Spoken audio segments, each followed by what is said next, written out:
शांति। आज तो फरवरी बाप दादा की साकार महावाक्य बाबा ने सुनाया। मीठे बच्चे, तुम अभी ईश्वरी खजाने से पल रहे हो। तुम्हारा कर्तव्य है ज्ञान का खजाना बांट कर सबका कल्याण करना। प्रश्न है, माया की ग्रहचारी आने से बच्चे कौन सा वंडरफुल खेल करते हैं? उत्तर है, जब ग्रहचारी आती है तो ऐसे ऊंचे ते ऊंचे बाप, टीचर और सदगुरु तीनों को ही भूल जाते हैं। वंडर है जो अच्छे अच्छे निश्चय बुद्धि बच्चे भी कहते हैं, हम नहीं मानते। आश्चर्यवत सुनंती कथनती भागंती हो जाते हैं।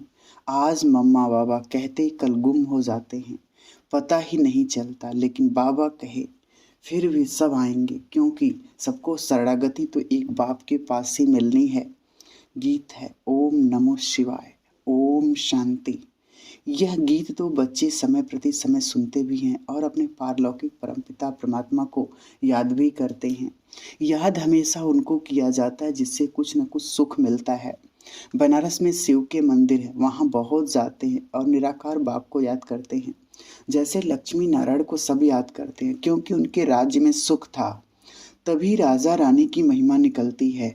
सारी दुनिया याद करती ओ गॉड फादर।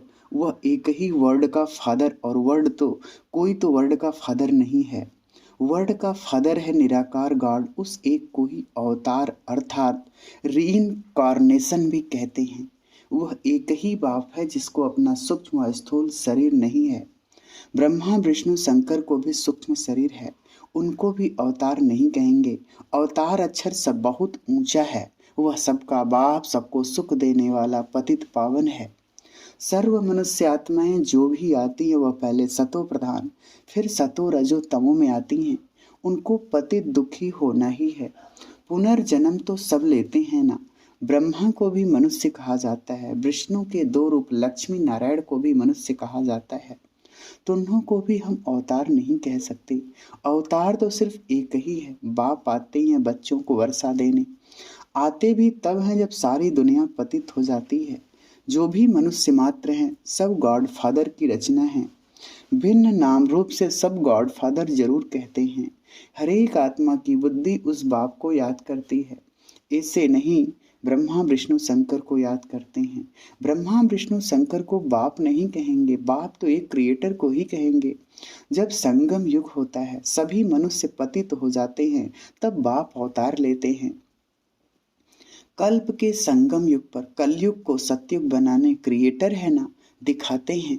ब्रह्मा द्वारा स्थापना कराते, शंकर द्वारा विनाश, विष्णु द्वारा पालना कराते। आते भी हैं भारत में। शिवरात्रि भी भारत में ही मनाई जाती है, परंतु जानते नहीं कि शिव का नाम रूप देश काल क्या है। बाप कहते मुझे न जान सर्वव्यापी कह देते हैं, मेरी बहुत ग्लानि कर देते हैं, जिस कारण भारतवासी बिल्कुल ही पतित हो गए हैं। जब भारत में सब पतित आत्माएं बन जाती हैं तब फिर मैं आता हूँ। कलयुग में कोई भी पुण्य आत्मा पवित्र आत्मा नहीं हो सकती। पवित्र दुनिया में पवित्र आत्माएं रहती हैं, उसको कहा जाता है संपूर्ण निर्विकारी दुनिया। उसकी भेंट में कलयुग है विशेष दुनिया। कलयुग के अंत और सतयुग के आदि को कहा जाता है संगम। द्वापर और त्रेता को नहीं मिलाएंगे। अंत माना सारी पुरानी दुनिया का अंत और नई दुनिया का आदि। सतयुग है पावन दुनिया, फिर कलाएं कमती होती जाती हैं। सतयुग त्रेता को ही एक सतयुग त्रेता को भी एक समान नहीं रखेंगे। बाप कहते मुझे बच्चों ने नंबर वार ही पहचाना है। इस समय ही यह कहा जाता है क्योंकि माया सामने खड़ी है, घड़ी घड़ी भुला देती है। कहते हम ब्रह्मा के बच्चे शिव के पोत्रे हैं, यह कहते भी भूल जाते हैं। अज्ञान में ऐसी बात कभी नहीं भूलेंगे। यहाँ सामने कह देते कि हम ब्रह्मा के बच्चे नहीं हैं, एकदम भूल जाते हैं। इतना भूल जाते हैं जो फिर कभी याद भी नहीं करते। यह एक बड़ा वंडर है। भारतवासी यह भी जानते हैं कि स्वर्ग बनाने वाला परम पिता परमात्मा है और नरक बनाने वाला माया रावण है। फिर दोनों ही बातें भूल जाते हैं। न बाप को जानते हैं न रावण को जानते। शिव को पूजते हैं और रावण को जलाते हैं। परंतु वंडर यह है जिन्हों को पूजते हैं कि उनके ऑक्यूपेशन बायोग्राफी का पता नहीं, और रावण जिसको जलाते हैं उनका भी पता नहीं कि रावण क्या चीज है। मनुष्य मात्र यथा राजा रानी तथा प्रजा, उसमें सब आ जाते हैं, सब तुच्छ बुद्धि हैं। बाप समझाते हैं और जो धर्म स्थापन करने आते हैं उनको रीइंकार्नेशन नहीं कहेंगे। अवतरण एक बाप का ही होता है भारत में, परंतु भारतवासी खुद ही भूल जाते हैं। भल परमपिता परमात्मा की पूजा करते हैं, परंतु वह कब आया, क्या किया, कुछ भी जानते नहीं। न बाप को, न रचना के आदि मध्य अंत को जानते हैं, न देवी देवताओं की बायोग्राफी को जानते हैं, इसलिए ही दुखी हैं। भारतवासी पहले कितने सुखी थे, बिल्कुल ही विश्व के मालिक थे। अब वह भारतवासी यह नहीं जानते कि हम सब पावन श्रेष्ठाचारी थे। अगर थे तो कैसे बने, कुछ भी नहीं जानते। यह है वंडर। बाप कितना क्लियर कर समझाते हैं। किसको समझाएंगे? अपने बच्चों को समझाता हूँ। बच्चों के ही सामने प्रत्यक्ष होता हूँ, परंतु बच्चे भी प्रत्यक्ष हो मम्मा बाबा कहकर फिर भूल जाते हैं। यही वंडर है। अज्ञान काल में कभी बाप टीचर गुरु को भूल न सके। यहाँ यह पारलौकिक बाप जो इतना बड़ा है, जो सब दुख दूर करते हैं, उनको भूल जाते हैं। तब कहा जाता है आश्चर्यवत सुनंती कथंती, अहो माया तुम कितनी प्रबल हो, बेहद के बाप के बनंती। टीचर समझ उनसे पढ़ते हुए, पतित पावन सदगुरु पक्का समझते हुए, फिर तीनों को ही भूल जाते हैं। एक को भूले तो तीनों को ही भूले, एक बाप को याद करो तो तीनों ही याद पड़ेंगे। इसलिए यह तीनों ही कंबाइंड हैं। खुद ही बाप टीचर और सदगुरु हैं, सो भी एक्यूरेट है। कहते हैं मैं बाप हूँ, तुमको जरूर अपने परम धाम में ले जाऊंगा। मैं तुम्हारा शिक्षक हूँ, पढ़ाकर तुमको जरूर राजाओं का राजा बनाऊंगा। मैं सदगुरु हूँ, तुम बच्चों को नंबरवार पुरुषार्थ अनुसार सबको वापस जरूर ले जाऊंगा। यह गारंटी करते हैं। ऐसे बाप को भी चलते चलते भूल जाते हैं। माया की ग्रहचारी ऐसी है, जो आज कहेंगे बाबा, कल कहेंगे हमको संशय पड़ता है। ऐसे ही होता रहता है। हाँ, कोई तो फिर अंत में आकर वर्षा लेंगे। ग्रहचारी उतरेगी तो आ जाएंगे। ऐसे ड्रामा में नूद है। विनाश तो होना ही है, फिर किसकी शरण लेंगे? सबका सदगति दाता तो एक ही है, सबको शरण में लेने वाला भी है। सब आकर माथा झुकाने वाले हैं, परंतु उस समय क्या कर सकेंगे? फिर ऐसा होगा जो इतनी भीड़ इकट्ठी आ न सके। यह खेल ही बड़ा वंडरफुल बना हुआ है। इतनी भीड़ आकर क्या करेगी? फिर शीघ्र ही विनाश सामने आ जाएगा। हाँ, आवाज सुनेंगे कि बाप कहते हैं मुझे याद करो, अब वापस जाना है। बाकी मिलने से क्या फायदा? बाबा डायरेक्शन दे दें कि भल कोई विलायत में है, तो भी बाप को याद करते रहो तो विकर्म विनाश होंगे। अंत मति सो गति हो जाएगी। सबको पैगाम तो मिलना ही है। एक जगह पर इतने थोड़े ही मिल सकेंगे, परंतु ड्रामा बड़ा वंडरफुल बना हुआ है। सबको पता पड़ेगा कि फादर आया हुआ है। क्रिश्चियन सब थोड़े ही पोप से मिलते हैं, सब पहुंच न सके। यह भी सबको अंत में पड़ेगा कि बाप आया है, सबको लिबरेट कर ले जाएंगे। कितना बड़ा विनाश होना है। रुद्रमाला कितनी जबरदस्त है, उनकी भेंट में विष्णु की माला कितनी छोटी है। यूं तो कहे कि यह सारी माला विष्णु की ही है। पहला पहला तो विष्णु ठहरा, ह्यूमैनिटी का ग्रेट ग्रेट ग्रैंडफादर ब्रह्मा ही ठहरा।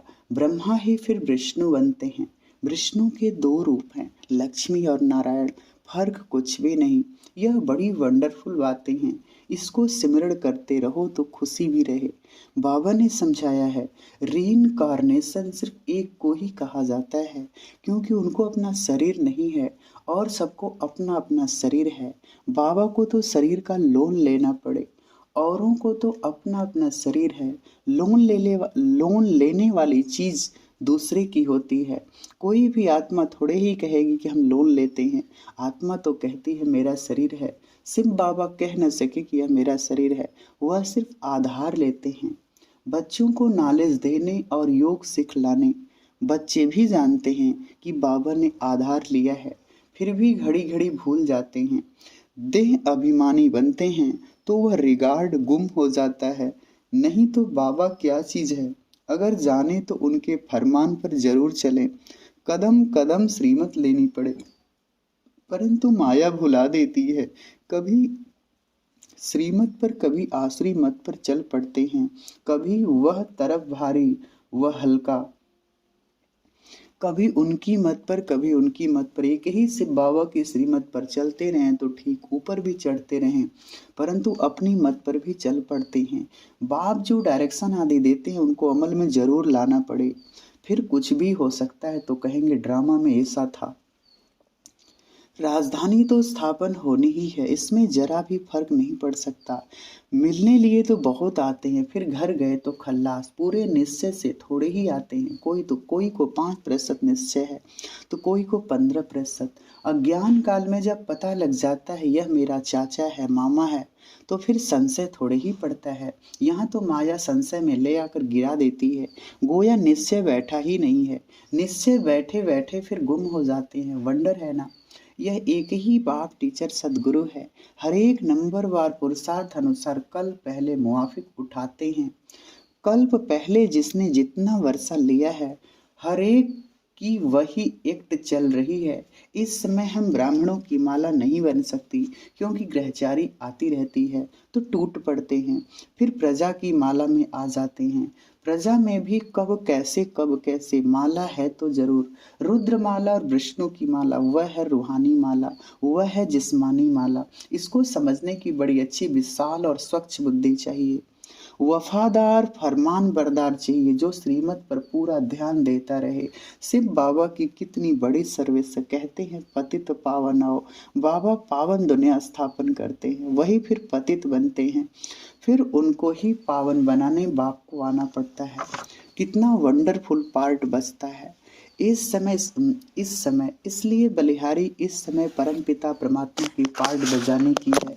नंबर 1 यादगार है ही एक का, जो सब कुछ करते हैं उनकी ही जयंती मनाते हैं, जिसको बनाते हैं उनकी कितनी महिमा है। बाकी इस समय जो भी मनुष्य मात्र हैं सब पतित भ्रष्टाचारी हैं। सत्युग में सत थे श्रेष्ठाचारी परिस्तानी।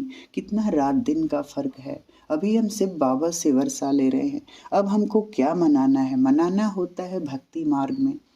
इस समय श्रीमत पर तुमको खूब पुरुषार्थ करना है, सर्विस करनी है। यह प्रदर्शनी पर समझाने की रस्म बड़ी अच्छी निकली है। ईश्वरीय सर्विस पर बच्चों को पूरा ध्यान देना है। जो ईश्वरीय खजाने से पलते हैं उनको तो पूरी सर्विस करनी है, जो जल्दी जल्दी मनुष्यों का कल्याण हो जाए। अच्छा, मीठे मीठे सिकिलधे बच्चों प्रति माता पिता बाप दादा का याद प्यार और गुड मॉर्निंग। रूहानी बाप की रूहानी बच्चों को नमस्ते। हम रूहानी बच्चों की रूहानी माता पिता बाप दादा को याद प्यार गुड मॉर्निंग। नमस्ते बाबा, नमस्ते, शुक्रिया बाबा। धारणा के लिए मुख्य सार। पहली पॉइंट, चढ़ती कला में जाने के लिए कदम कदम श्रीमत पर चलना है। बाप को यथार्थ पहचान कर देही अभिमानी बन पूरा रिगार्ड रखना है। दूसरी पॉइंट, ईश्वरीय सर्विस पर पूरा ध्यान देना है। याद से बुद्धि को स्वच्छ और विशाल बनाना है। वरदान दे रहे हैं बाबा, नॉलेज की लाइट और माइट द्वारा सोल कॉन्शियस रहने वाले स्मृति स्वरूप भव। स्पष्टीकरण है, आपका अनादि रूप निराकार ज्योति स्वरूप आत्मा है और आदि स्वरूप है देवात्मा। दोनों स्वरूप सदा स्मृति में तब रहेंगे जब नॉलेज की लाइट माइट के आधार से सोल कॉन्शियस स्थिति में रहने का अभ्यास होगा। ब्राह्मण बनना अर्थात नॉलेज की लाइट माइट के स्मृति स्वरूप बनना। जो स्मृति स्वरूप है वह स्वयं भी संतुष्ट रहते और दूसरों को भी संतुष्ट करते हैं। स्लोगन है, साधारणता में महानता का अनुभव करना ही महान आत्मा बनना है। अच्छा, ओम शांति।